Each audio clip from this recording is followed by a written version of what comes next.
Next, let's go to Lebanon, where there is major concern about war breaking out between the armed group Hezbollah and Israel. For more than 8 months now, since October the 7th, Hezbollah and Israel's military have exchanged fire almost daily across the border. This low-level war is now ramping up. Hezbollah has vowed to continue attacks on northern Israel. And the reason? The armed group says it's in support of the Palestinians and in an effort to steer the Israeli Defense Forces away from the war in Gaza. Things have seriously escalated in the past few days, with Hezbollah firing a massive barrage of rockets into northern Israel in retaliation for an Israeli strike which killed one of its senior commanders. Lebanese authorities say almost 400 people have been killed in Lebanon, including at least 88 civilians, while the Israeli military says 18 of its soldiers and 10 civilians have been killed. The hostilities have also displaced tens of thousands of people from border communities on both sides of the border. With the situation so tense, there is now concern that miscalculation could lead to all-out war. And yet, the group of people calculating those decisions on Israel's part just got a lot smaller after Benjamin Netanyahu dissolved his war cabinet. So should we be worried? Well, both sides in this conflict have warned of devastating consequences. The question is, how damaging might they be, and can either side afford a wider war? Our special correspondent Alex Crawford has this report from Beirut. There's no doubt tensions are rising in Lebanon, and so's the risk of all-out war with Israel. And with every civilian death, every funeral for those killed in Israeli attacks, the anger against their neighbour and America grows stronger.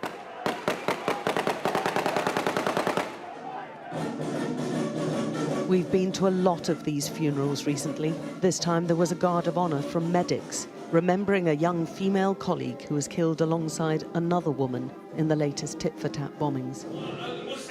These weren't Hezbollah fighters, but a mother and a medic called Sally in her 20s. There's grief, but also an alarming desire for revenge. Listen to how her father responds. How do you view her death as a medical worker? Yeah, you know, there is people now make the fight with our enemy. I want to help them. Yes, I can. I can. Why not? You mean revenge? Yes. Hezbollah propaganda videos show their fighters wearing red headbands, normally set aside for wartime. The militant group backed by Iran opened up a second front on Israel's northern border after last October's Hamas attacks and the IDF bombardment of Gaza. And the exchanges of fire have ratcheted up ever since. Tens of thousands of civilians on both sides of the border have fled their homes. Now the strikes are going deeper and further. With UN officials in Lebanon warning this weekend there's a very real threat of miscalculation which could lead to a wider war. Everyone is concerned that this will turn into something greater, and it seems that nobody actually wants this to turn into a conflict. So that's why there is an opportunity for these political and diplomatic solutions to emerge, and this is why we're continuing to work toward that. An Israeli strike last week, which killed the most senior Hezbollah commander so far, led to yet more dire threats from the militants. We will intensify our operations in severity, strength, quantity and quality, the head of the Hezbollah Executive Council said. The immediate revenge saw the largest volley of Hezbollah rockets into northern Israel in a single day, causing widespread fires and alarm everywhere of impending all-out war. And both sides continue to make threats. Hezbollah's increasing aggression is bringing us to the brink of what could be a wider escalation, one that could have devastating consequences for Lebanon and the entire region. It'll take a skilled negotiator to diffuse tensions, but so much rests on doing just that. Hezbollah is tying its attacks to a Gaza ceasefire and refusing to consider any withdrawal from Lebanese border areas. And few believe the Israelis will accept a much more dangerous enemy than Hamas on its northern border, even after any peace deal. Alex Crawford, Sky News in Beirut.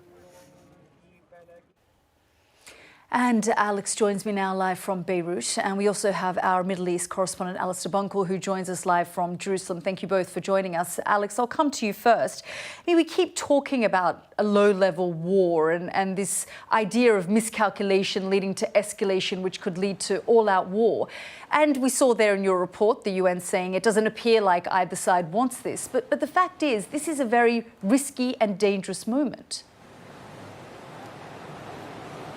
It is. I mean, it has been for a while. It's because it doesn't just involve Lebanon and the Iran-backed Hezbollah. It also involves the other countries and the other militia involved in what's been called as the axis of resistance. That involves militia in Syria, in Iraq. It involves the whole region, if you like. So they're all pointed towards Gaza. They all say that they're involved because of what's going on in Gaza, and they all say they're not going to stop until there is a ceasefire in Gaza. So we are at a very dangerous point, and that's why you see all these diplomats and politicians and frantic efforts behind the scenes and publicly to try and dampen down tensions, to try and de-escalate the situation, and to try to get both sides to be a little bit more reserved. Now, up until now, it has seemed like both sides have been quite calculated in their attacks, but these attacks are nevertheless rising, becoming deeper and longer range, and they're using different, more dangerous, risky weapons, there's no doubt, particularly on the Hezbollah side. They claimed last week that they managed to penetrate the Iron Dome, for instance. They're using much more long-range missiles and claiming that they could hit as far as Tel Aviv. They've already shown that they've used a drone which landed in a field near Nazareth. That's 25 miles away from the border. So it is definitely going in the wrong direction. Yeah, I mean, Alex, as you say, the day after October 7, Hezbollah made its solidarity with Hamas very clear. And as we saw there in your piece, I mean, we've had near daily rocket fire. And from on Israel's part, I mean, they've sort of struck key commanders on an ongoing basis, which has then provoked an even greater response from Hezbollah. Yeah, there's no doubt that Israel has tried to target what they see as arms bases, areas where caches of weapons might be stored in Lebanon, and they have made a point of also trying to attack the leaders. It sparked and threatened to spiral out of control just last week when they hit the most senior commander since the start of these skirmishes on October the 8th, when Hezbollah decided to open up another front in the war in Gaza. And that saw a very furious response from Hezbollah, with more than 200 rockets and missiles headed towards Israel in a single day, the highest number since the start of this whole conflict last October. We saw that hasn't seemed to, although it's died down perhaps over the last couple of days. We saw yet again another hit today, with the IDF claiming to have hit what they call a key operative. They struck a vehicle just around the southern Lebanese city of Tyre. Now, how senior he is open to question. The IDF say that he was in charge of rocket and missile department and planned and promoted attacks against Israeli soldiers in Israel. The people on this side, Hezbollah, aren't confirming either way. They said that they've given his name, but very little information about him. His funeral is tomorrow. We'll be attending it. We'll see just how important he's viewed by the Hezbollah rank and file. But certainly the last time, this ignited a whole volley of attacks. So we'll have to wait over the next few hours and days to see if that also follows. But certainly there's a big concerted effort to try and dampen this all down and try and talk to both sides through intermediaries to try and stop this from escalating even further. The UN saying that they see this as a very risky moment, and certainly that's recognised by a lot of people in the region. Yeah, let's go to Ali now. And Ali, before we start speaking about the war cabinet being dissolved and what we saw there from Alex's piece about border communities being impacted, you know, tens of thousands of people being evacuated from those border communities on the Israeli side, I just want to show our viewers some live pictures that are coming in from Jerusalem at the moment. More demonstrations. I mean, we've seen these demonstrations grow over the last few months, frankly, of people coming out onto the streets, demanding an end to this conflict in Gaza, demanding for these hostages that have been held to be returned. And you can see there a situation that looks quite tense at moments. There is a sort of a bonfire almost, and so many people out there in Jerusalem protesting. But Ali, I mean, we've seen a lot of these protests in Tel Aviv. We're seeing these in Jerusalem. The situation in Israel is at times tense, although other times, you know, when I've been there in the past few months, it's also felt like life it just continues as normal. It's just one of those, you know, situations where it's difficult to grasp exactly the mood of the place. Yeah, I mean, look, first the protests. I mean, these protests are going on most days at the moment, whether it's in Jerusalem, whether it's in Tel Aviv or elsewhere around the country, and they sort of culminate each week on the Saturday evening protests, which are growing in size for sure. They are getting bigger. The opposition to the way that the war is being fought by the Israeli government, the opposition is getting louder and stronger, but at the moment it hasn't really had a huge bearing on the direction that Benjamin Netanyahu has taken it. If we sort of focus on the Israel-Lebanon issue, the conundrum there, it is very difficult to try and guess which way it's going to go. I think the one thing that Israelis, almost any Israeli you speak to, is absolutely certain about is that the problem needs to be resolved.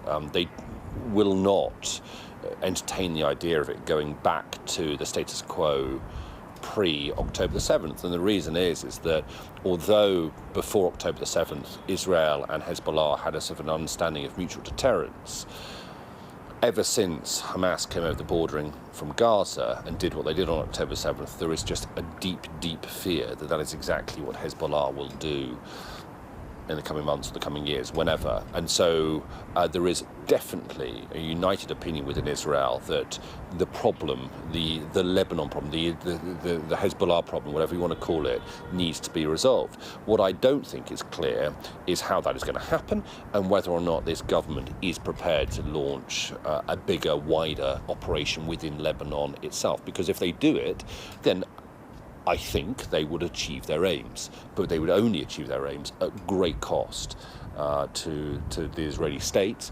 and whether or not that's something they want to risk isn't entirely clear with the government the way it is at the moment. Yeah, I mean, as we said, Benjamin Netanyahu has dissolved the Israeli war cabinet. Just a couple of months ago, we saw escalation with Iran, you know, with both sides launching all sorts of missiles and rockets at each other. And then, as you say, I mean, there's multiple fronts that they're dealing with here. They haven't resolved the issues in Gaza. There doesn't seem to be a ceasefire in sight, although both sides continue to be having those discussions. And then there's the Lebanon problem. Yeah, so look, we just turned to Gaza. The fighting is going on there still in many areas of Gaza, and primarily around the Rafah region, right in the south. There are some estimates, particularly around today, that fighting will go on for the next 2 to 3 weeks. Certainly, it's sort of current intensity, and then potentially sort of wrap up. And then you've got to ask the question of what next in Gaza, because Rafah was always the last operation. We were told by the Israeli government time and time again that it needed to go into Rafah to finish Hamas off. Well, they are certainly making major strides in terms of degrading Hamas and its capabilities, but they're not near finishing Hamas off at all. Hamas has still got the capabilities to fire rockets into Israel. Okay, only sporadically, but they still have that capability. The major leaders like Yahya Sinwar, Mohammed Daif are still alive, and I don't really think Israel can claim any kind of victory until that is resolved. And so what happens in 2 or 3 weeks, if indeed that is an accurate timeline for the Rafah operation to conclude, because Benjamin Netanyahu's not put forward any kind of day after plan, or at least no sort of credible day after plan for Gaza at the moment.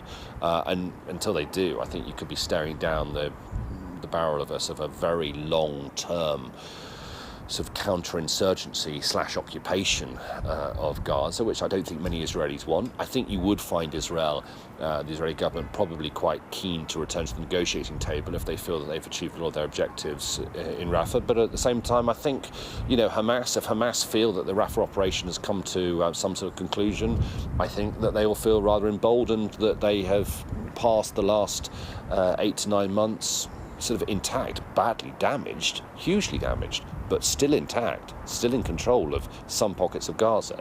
And I think that's where Hamas will come from their negotiating point of view. So it's really hard to see how there'll be major progress between the two sides in Gaza. And if you're not going to get progress in Gaza towards a ceasefire, then Hezbollah have been pretty clear as well. They're not going to ceasefire in the north.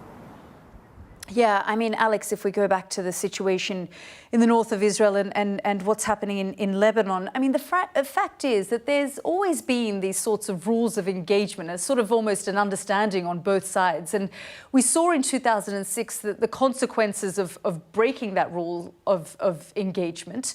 I guess the big question that everyone is asking is, are we in that place now, in that kind of dangerous situation where we could potentially see a third Lebanon war? I think there's definitely that potential, and there's definitely that possibility, and some analysts would say that the violence being wreaked on both sides is pretty similar, if not worse, than 2006. So, yeah, I mean, when you're talking to the humanitarian aid workers down in South Lebanon, I'm pretty sure it's replicated over the border in Israel. They said to us several weeks ago, never mind the last few days, that this is war. It might not be officially war, but this is war. And the communities in those areas on either side of the border are going through havoc. There used to be every few days at skirmishes, then every day skirmishes. Now they're talking about sometimes skirmishes happening, or tit-for-tat attacks across the border on an hourly basis. And the longer this goes on, and it's gone on for a very, very long time now across the border, with tens of thousands of people displaced on both sides, about 90,000 Israelis, about 100,000 Lebanese out of their houses, out of their homes, unable to return, children not able to go to school. This is a situation that's not sustainable for those communities, and the positions, the feelings amongst those communities on both sides is not weakening, it's hardening. So speaking to a father of a dead Lebanese young woman just at her funeral just over the weekend, I was shocked, my crew was shocked to listen to the father saying, yes, her life was a sacrifice worth paying because she died for our country. We cannot live with an enemy on our borders. And you'll hear he was Lebanese, but he could have been Israeli. Both sides are saying the same sort of things. Both civilians on both sides of the border are saying we can't put up with this any longer. So both sides are pushing their political parties, their military wings, to more and more aggression as well, with both under pressure to try and secure the borders. Now, after 2006, there was an agreement that Hezbollah would withdraw to beyond the Litani River, which put them out of range of most Israeli areas. Now, they have developed much more longer-range weapons, and they've been transgressing that on and off for a longer time than since last October. So there's an awful long lot to sort out here, and the communities on both sides of the border don't seem to hold out much hope of peace right now. Alex, Ali, thank you both for your reporting. You're watching The World with me, Yalda Hakim. Still to come, more on today's tragic migrant ship incidents off the Italian coast. I'll be speaking to someone from MSF about the search and rescue operation.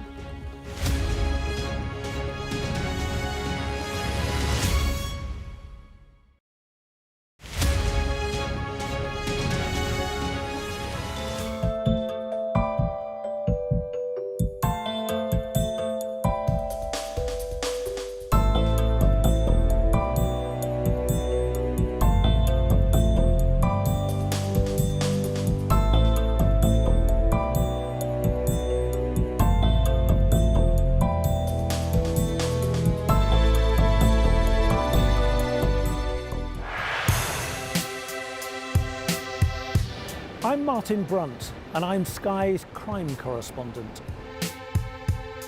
My most memorable story was, and still is, the disappearance of Madeleine McCann. Please, please do not hurt her. Please give our little girl back. We aim to be the best and most trusted place for news. For detectives, the first 48 hours after a murder are crucial in the search for clues. The public expects them to find Jill Dando's killer soon. The British detectives are planning to meet forensic experts, academics, and even witch doctors. I remember the grimmest case, the Soham murders of schoolgirls Holly and Jessica. I felt I can't undo what's happened, but I can help explain it. Ian Huntley was arrested and charged within a fortnight of the murders. I've never murdered anyone, I've never raped anyone. What am I in jail for? The parole board has to decide if Bronson needs to be kept locked up for the safety of the public. My biggest challenge was to persuade a jailed diamond thief to answer my letters. Martin Brunt, Sky News, at the Old Bailey.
Welcome back to the programme. Let's get more on our top story. 2 migrant boats have wrecked off the coast of Italy. In total, 11 people are known to have died, but dozens remain missing. Well, the central Mediterranean route has long been the deadliest migration route in the world, with the UN registering more than 20,000 deaths and disappearances in the last decade.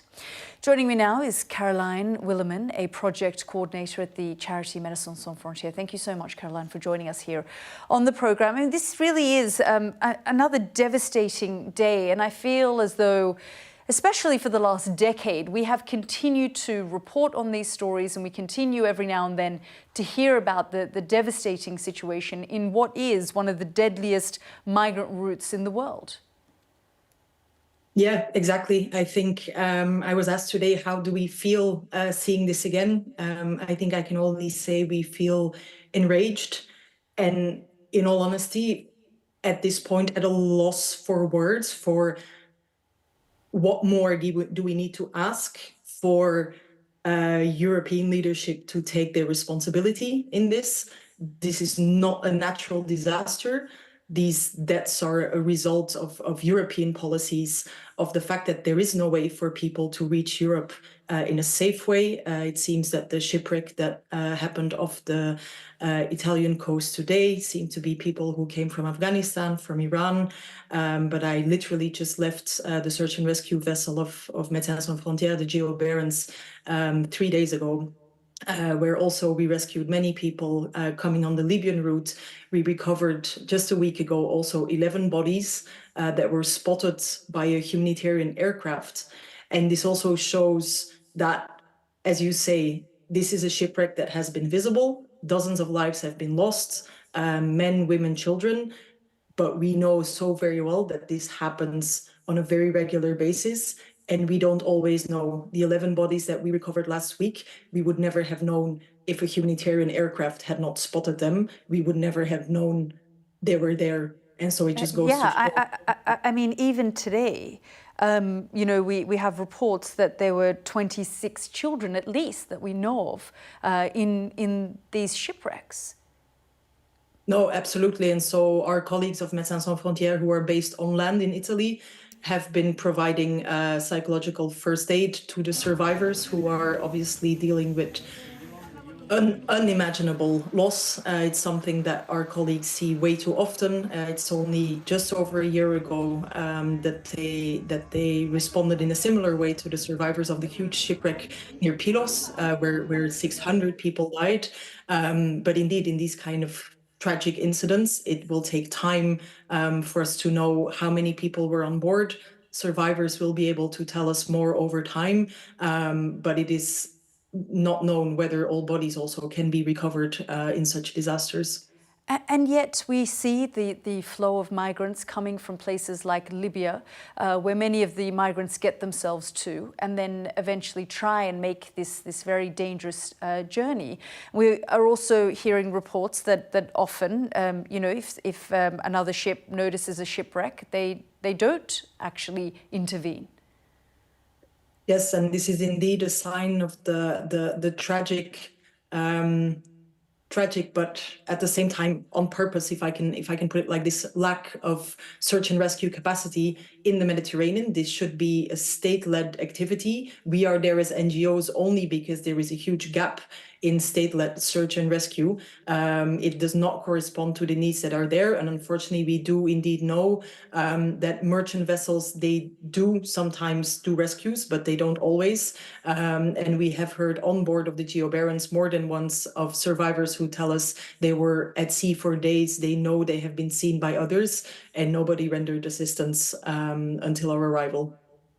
And so many of these migrants also, I mean, when you think about and hear about and report from, which I have, from Libya, I mean, many of them end up tortured, imprisoned themselves by the various different militia groups in Libya, and are exploited by the smuggling gangs and groups who promise them, you know, a chance to get to Europe, but in fact, they're put in these awful conditions on these ships. Yes, absolutely. And this is something I have heard time and again from people who have tried leaving Libya more than once. They get intercepted by the Libyan Coast Guard, which to this day is still supported by the European Union. The Coast Guard returns them to Libya, where they find themselves again in this horrendous cycle of torture, of abuse. And people tell us again and again, I would rather die at sea than go back to Libya. But unfortunately, so many of them find themselves having to try more than once because they do get intercepted by Libyan coast guards and unfortunately returned straight back into the hell that they were so desperate to leave. Caroline Williman from MSF, thank you very much for joining us. Thank you. This is The World with me, Yalda Hakim. Next up, with the right on the rise in France and across the continent, I'll be joined in the studio by Yanis Varoufakis to discuss the consequences for Europe.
Welcome back. Election campaigning is officially underway in France, just one of the European countries where we've seen a surge for far-right parties hoping to reshape politics in the West. So how might their growing influence impact Western ideals? Well, joining me now is Yanis Varoufakis, Greece's former finance minister and the author of Techno-Feudalism, What Killed Capitalism. Thank you so much for joining us here on the programme. Great pleasure.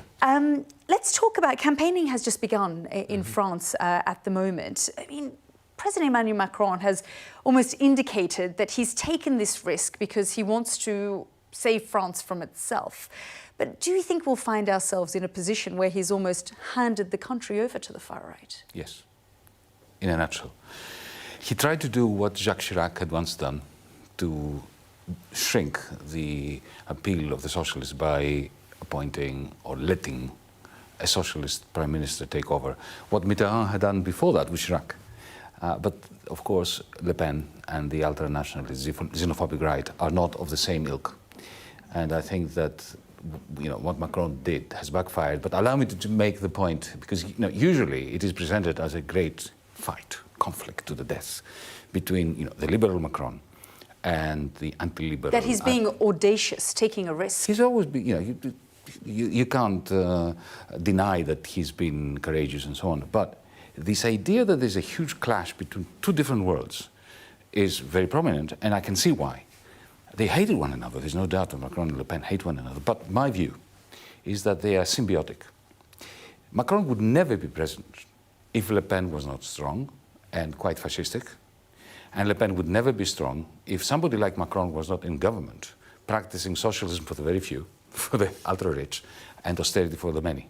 So the two, they may not like one another, but they've been playing this dance, and this dance now is taking us, unfortunately, to a postmodern version of the 1930s, where the ultra-right essentially is being handed over power by the centre-right. Would we find ourselves then in a situation where Emmanuel Macron could come out of this as some kind of lame duck? Oh, I think it's already backfired. He's a lame duck. Does he Everybody in this? France, yes, he's a very smart man. He knows that it was his last card. He played it, it didn't work. And now you can see that the centre-right has imploded.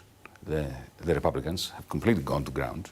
They've been divided and so on. They're being picked up by the National Front, the RN.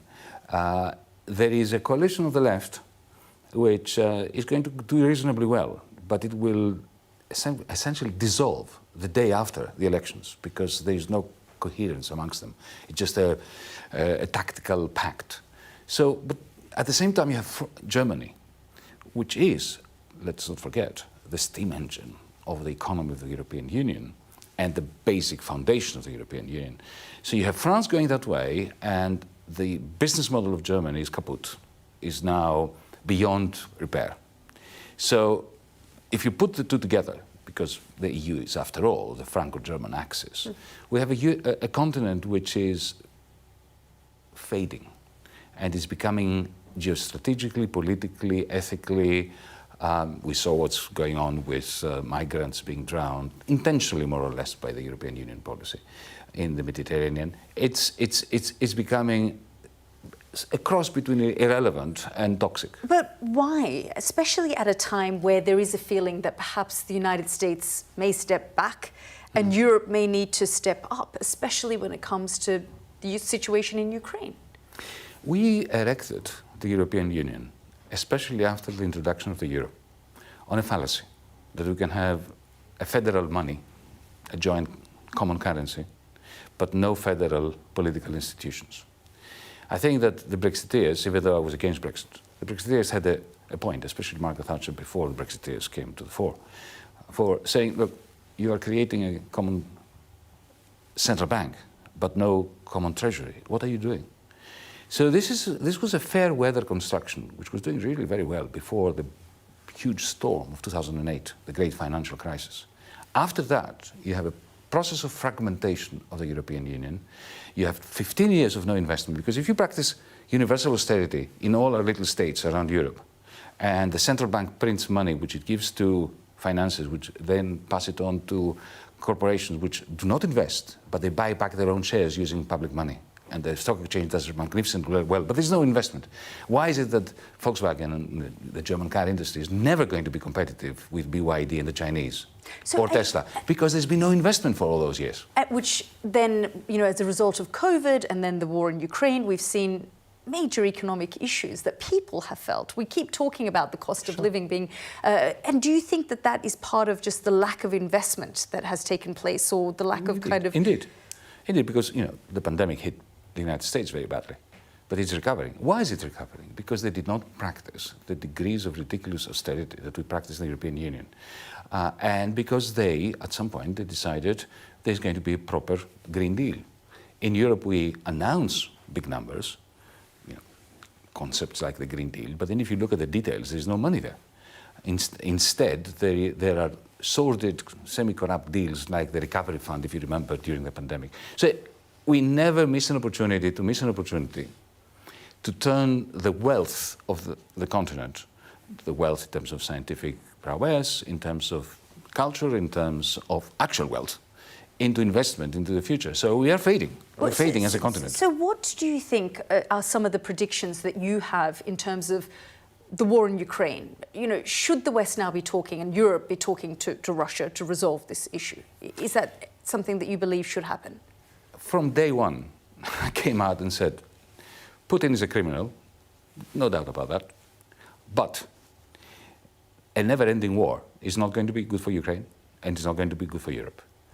And the conflict should be frozen on day one, with a kind of deal that would leave everybody slightly dissatisfied, but it's the only kind of deal that can... Putin's saying, give me 20% of the territory. Of course he will say that, but you see, of course, when you are not even negotiating, you're going to make outrageous demands. But for me, a sensible approach would be for the President of the United States, the President of China, Zelensky, and Putin, to start, even through proximity talks and negotiation, for going back to where we were before Putin invaded in 2022, in February, in exchange for guarantees both for Ukraine and for Russia that there will be no expansion of NATO. There will be something that Putin can sell to his own cabal. And feel like he's achieved something out of this. This is what you need to do. Instead, you have President Biden scandalously and irresponsibly saying that Putin should be dragged to the courts and Putin is Hitler. Well, if you believe that Putin is Hitler, then do what you did with Hitler, invade. But you're not invading. You're simply supplying weapons to the Ukrainians. Do you think they should? No, of course not. But what I'm saying is that it's preposterous to say that Putin is Hitler and saying, but we're not going to go in there and we're going to let the Ukrainians take Moscow, which is, a joke, right? We have about a minute left, and I know you've been very vocal about the situation in Gaza and the Middle East. We've had reports that, today we've been reporting from Lebanon that the situation is escalating. How do you think things will unravel there, and what do you think should happen next? Well, to begin with, it's clear that we have in Netanyahu a prime minister who wants to escalate war. He wants a never-ending war to stay out of jail and to remain prime minister of Israel. He's a clear and present danger for Israelis, and most Israelis understand that. But they don't know how to get rid of him. On the question of the genocide which is happening in Gaza, it's something that should keep us all awake at night.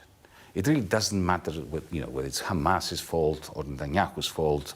There are children that, as we speak, are injured, they have no parents, they have no food, they have no water, and they live under unsurvivable conditions. So the first priority should be a United Nations-led campaign to have an immediate ceasefire, look after the people, especially the children who are dying, and let's all agree on one thing. Before we talk about one-state solution, two-state solutions, three-state solutions, these are theoretical constructs at the moment.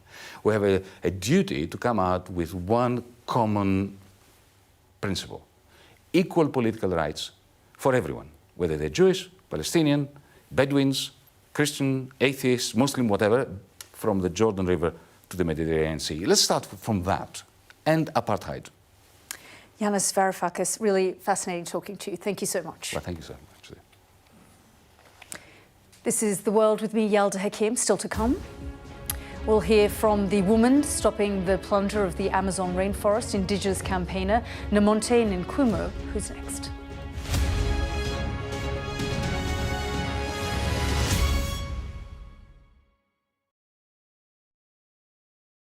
Elephants do rumble, and the rumbles have got different meanings at every moment. They will understand the meaning by themselves. For example, some of the rumbles are like complimenting, or some of them are like not happy, and some of the rumbles are warning. And so the elephants will understand amongst themselves what the communication is all about. We have experienced it here in the nursery by seeing one of our orphans rumbling at a certain center, and then the other one who is a little bit farther away responding to that rumble, not the one too close. So that tells us clearly that they do have names and they do communicate to one another through those rumbles. It would be the matriarch that will give the names, because the matriarch is in charge of all the rest of the herd. And the matriarch controls and make commands the rest of the herd. Elephants can communicate through the rumble, can communicate through the voices. They know the voice of one another. They know the voice of the people as well. They can identify different animals and different people by smell, natural scent, and not the perfumes. Regardless of the perfumes, they can really identify you by your natural scent, and they can communicate also through the same. They have bad days sometimes, because when one is not in a good mood, you will realize that that elephant does not want to get close to the others, and that elephant is on his or her own. And you might realize some of those elephants, when they're in a bad mood, they want to bully everyone around. They do have different temperament, just like we human beings. Everything that is associated with people is associated with these elephants as well. Elephants stay in herds and families, and they protect one another in that family. And they'll always want to make sure that all the members of the herd are safe. And if a new stranger comes in the herd, they will not accept that new member right away. They will need to communicate to the new member, know why the new member wants to join them. And if they happen to find a young one, because they are very maternal, the females are very maternal. If they happen to find a young one, they'll always want to protect them within their families.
Welcome back to the programme. We're just going to bring you a little update on that developing story that we began with this evening, that 2 migrant boats have wrecked off the coast of Italy. And we had reported that in total 11 people were known to have died, but dozens remain missing. Well, we now understand, Sky News understands, that 6 bodies have now been found off the Calabria coast by Italian coast guards in relation to the migrant shipwreck. That takes the total number to 7 dead in the Calabria incident. Before it was 1. The 11 that we were talking about was in Lampedusa. And so that is the focus of this rescue operation. So from our understanding, 6 bodies have been found off the Calabria coast. As we were reporting before, it was 1. So that takes the total to 7.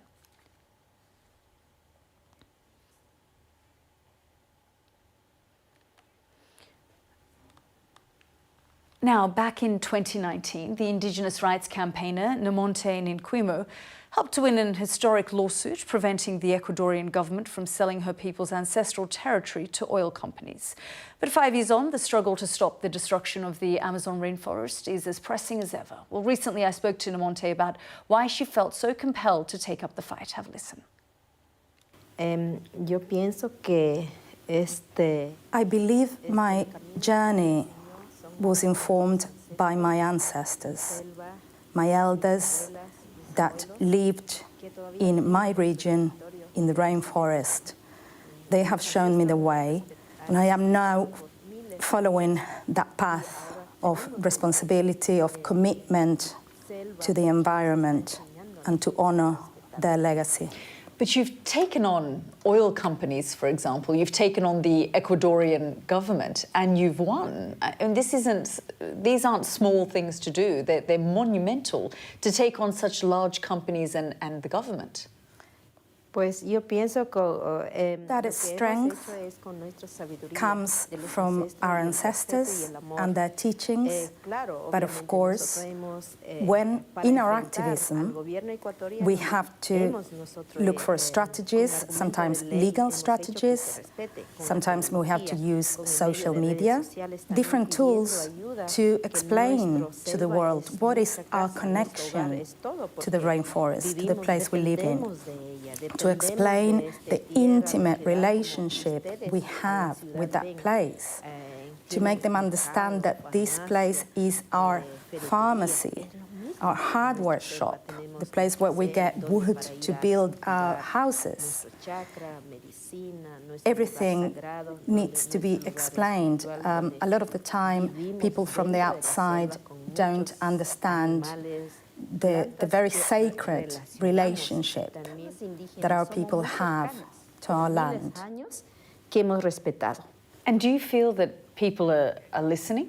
Leaders, but the general public, the global community? Because increasingly people are more aware of climate change and the impact that the human footprint is having on our world.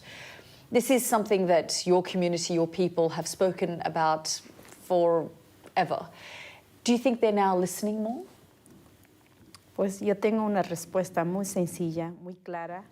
I would like to say that they are listening, but I don't believe politicians and leaders are taking these issues seriously. I don't feel our tribe is being listened to. I feel that a lot of politicians and leaders are talking one talk, but they are actually linked to corporations, to mining companies, to the deforestation that takes place in the Amazon, and ultimately to capitalism and a system that just looks to exploit our resources endlessly. And then we have, leaders who are not just perhaps not addressing these issues, but are actually skeptical, like Argentina's new leader, for example, who has described climate change as a socialist lie, or Donald Trump, if he's back in power, he has said he'll reverse many of the decisions made. How does that make you and your people feel? I don't want to delve too deep into each individual politician, but what I see generally in the political situation is that there is a link from leaders and politicians to the destruction of the environment and an interest in producing wealth and an interest in backing companies that implement deforestation, mining, extractivism, and ultimately that's why the book is called We Will Not Be Saved. It's activist Nemonte Nenquimo there. Well, that's all for tonight. Be sure to join us tomorrow at 9 p.m. I'll be live in Calais with a special program on the migration crisis from a global perspective. See you then. Goodbye.